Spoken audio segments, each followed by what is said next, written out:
President of the United States.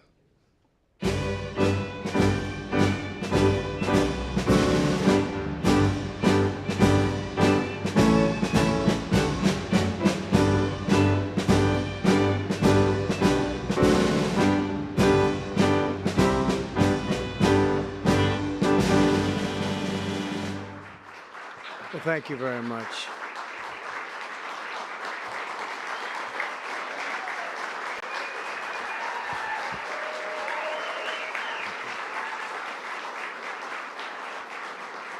Thank you very much, everyone. And I'd like to start by saying that our country is doing very well. Things are, as you can see, doing quite well. Please sit down. Before we begin, I just want to announce that I signed a proclamation a few moments ago honoring the 250th anniversary of Patrick Henry's famous speech to the Second Virginia Convention, in which he declared very well-known, very famous words, "Give me liberty or give me death." Has anyone heard the phrase? I think most of you have.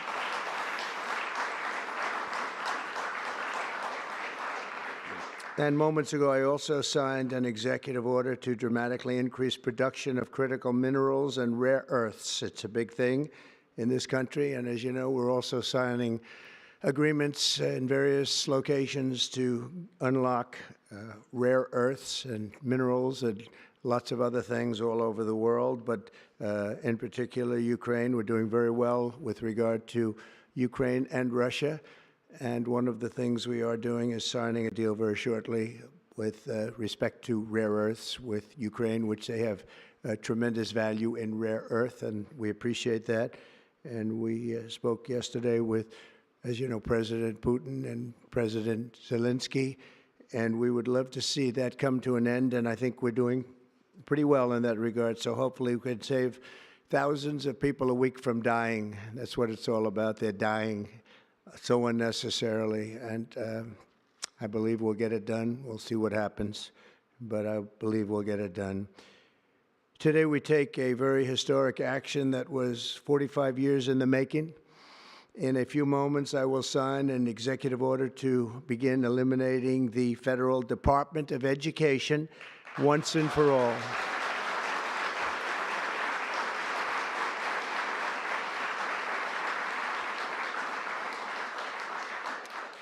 And it sounds strange, doesn't it? Department of Education, we're going to eliminate it, and everybody knows it's right.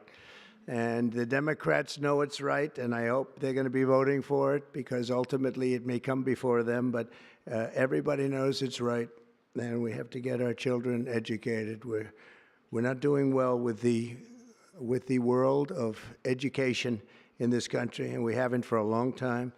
And we're pleased to be joined today by the woman who I chose because she's an extraordinary person. And hopefully she will be our last Secretary of Education, Linda McMahon. Linda, thank you. Thank you very much. That's another interesting statement. It's an interesting opening, right?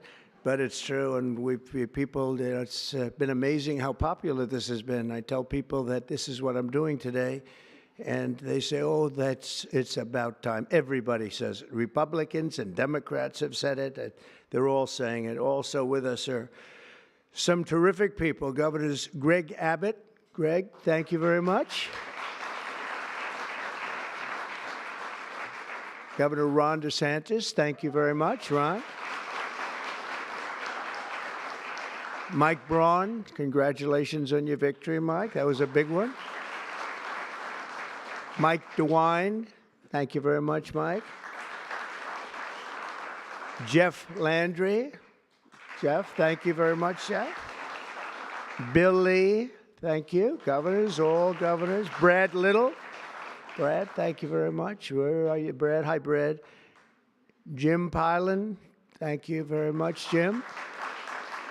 And Kim Reynolds. These are all people very interested in education.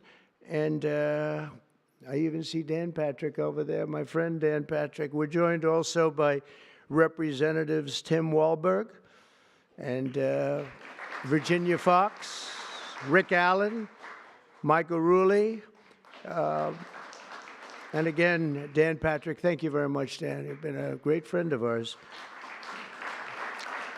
And State Attorneys General Ken Paxton. Ken, I see you there. Andrew Bailey. Andrew, what a job you've done, Andrew. You have some good cases going. You've done a great job. Thank you very much. And co-founder of Moms for Liberty, Tiffany Justice. She's been a hard worker. Thank you. Thank you, Tiffany. When President Carter created the Federal Education Department in 1979, it was opposed by members of his own cabinet, as well as the American Federation of Teachers, the New York Times editorial board, and the famed Democrat Senator Daniel Patrick Moynihan. History has proven them right, absolutely right. After 45 years, the United States spends more money on education by far than any other country, and spends likewise by far more money per pupil than any country, and it's not even close. But yet, we rank near the bottom of the list in terms of success. It's an amazing stat. Those are two stats you don't want. The most money spent per pupil, and you're at the bottom of the list. And that's where we are, like it or not, and we've been there for a long time. 70% of 8th graders are not proficient in either reading or in math. 70%. 40% of 4th graders lack even basic reading skills, can't read. Students in our public elementary and middle schools score worse in reading today than when the department opened by a lot. In Baltimore, 40% of the high schools have 0 students who can do basic mathematics. Not even the very simplest of mathematics. I said, give me your definition of basic, and they're talking about like adding a few numbers together. Despite these breathtaking failures, the department's discretionary budget has exploded by 600% in a very short period of time, and it employs bureaucrats in buildings all over Washington, D.C. And as a former real estate person, I will tell you, I ride through the streets of Washington, and it says Department of Education, Department of Education. I said, how do you fill those buildings? It's crazy what's happened over the years. I'm pleased to report that after offering these federal employees 2 generous buyout options, and they were very generous, and they're good people, but they were very generous. My administration has initiated a reduction in force, and we're already cutting numbers that were really surprising to a lot that we were able to do it so successfully. And we've cut the number of bureaucrats in half. 50% have taken office, which is great. Thank you. Under the action I'm taking today, a small handful of Democrats and others that we have employed for a long time, and there are some Republicans, but not too many, I have to be honest with you. But the department's useful functions, and such as, and they're in charge of them, Pell Grants, Title I funding, resources for children with disabilities and special needs will be preserved, fully preserved. They're all going to be so. If you look at the Pell Grants, it's supposed to be a very good program, Title I funding, and resources for children with special disabilities and special needs. They're going to be preserved in full and redistributed to various other agencies and departments that will take very good care of them. And that's very important to Linda, I know, and it's very important to all of us. But beyond these core necessities, my administration will take all lawful steps to shut down the department. We're going to shut it down, and shut it down as quickly as possible. It's doing us no good. We want to return our students to the states where just some of the governors here are so happy about this. They want education to come back to them, to come back to the states, and they're going to do a phenomenal job. You know, if you look, Denmark, Norway, Sweden, I have to tell you, I give them a lot of credit. China's top 10. And so we can't now say that bigness is making it impossible to educate, because China is very big. But you have countries that do a very good job in education. And I really believe, like some of the governors here today, from states that run very, very well, including a big state like Texas, but states that run very well are going to have education that will be as good as Norway, Denmark, Sweden, and those top Finland, those top countries that do so well with education. I think they'll do every bit as well. And what do you think about that, Governor? Do you agree? I think so. Ron, do you agree? I think so. Florida? Iowa? That's right. I really believe that. They'll be as good as any of them. And then you'll have some laggards, and we'll work with them. And we can all tell you who the laggards will be right now, probably, but let's not get into that. But we'll work with them, and we're going to make them, they'll do a job. I think they'll do a job, and they'll go to sections of the state. For instance, New York, you'll have a Manhattan, and you'll have a Suffolk County, and you'll have Nassau County, and you'll have Westchester County. You'll do 4 or 5 or 6 of them. You have upstate New York, and those counties, I think, are going to do very well. And I think ultimately Manhattan should do very well. But we'll break it down into sections, and I think it'll be really, really good. And they're going to be probably the tougher ones, but I think they have a chance to do really well. But we're going to be returning education very simply back to the states where it belongs, and this is a very popular thing to do, but much more importantly, it's a common sense thing to do, and it's going to work. Absolutely, it's going to work. And I can tell you from dealing with the governors and others in the state, they want it so badly. They want to take their children back and really teach their children individually.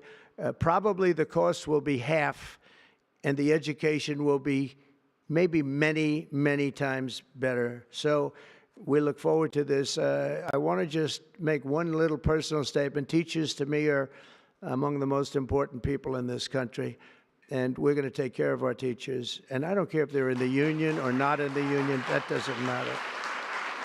But we're going to take care of our teachers, and I believe the states will take actually better care of them than they are taken care of right now. They'll work all sorts of systems and even merit systems. Those great teachers are going to be maybe a little bit better rewarded, or maybe that's the way it should be, but the states are going to make that decision. But we're going to love and cherish our teachers along with our children, and they're going to work with the parents, and they're going to work with everybody else, and it's going to be an amazing thing to watch, and it's really going to be something special. And Linda, you're presiding over something that's so important, and you're going to do a fantastic job, just like you have your whole life. I know your whole life I've been watching you. I've been watching you for a long time. She's had nothing but success. So it's tremendous to have you, and hopefully you won't be there too long, but we're going to find something else for you, Linda, okay?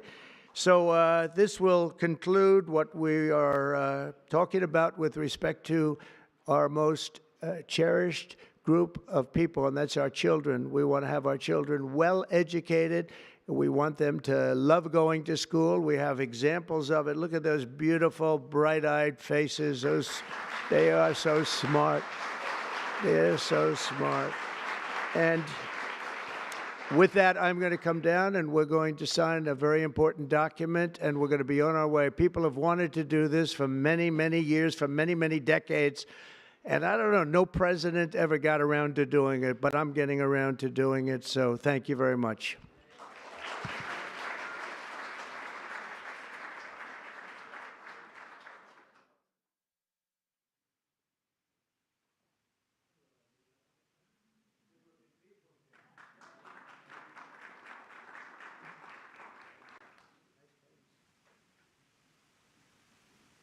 Should I do this?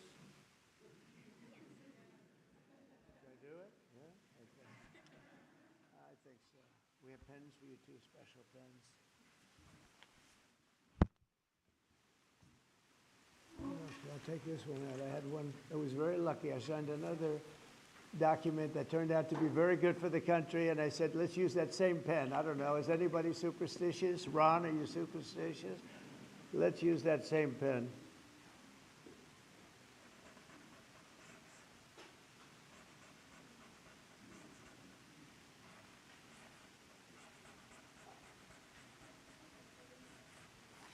Okay.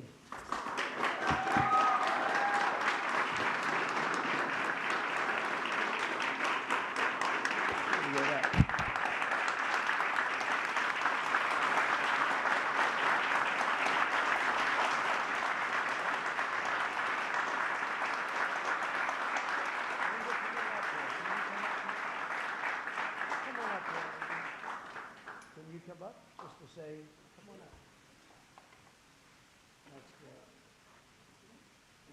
important, big factor here. Good luck. Super. Good luck, Lynn.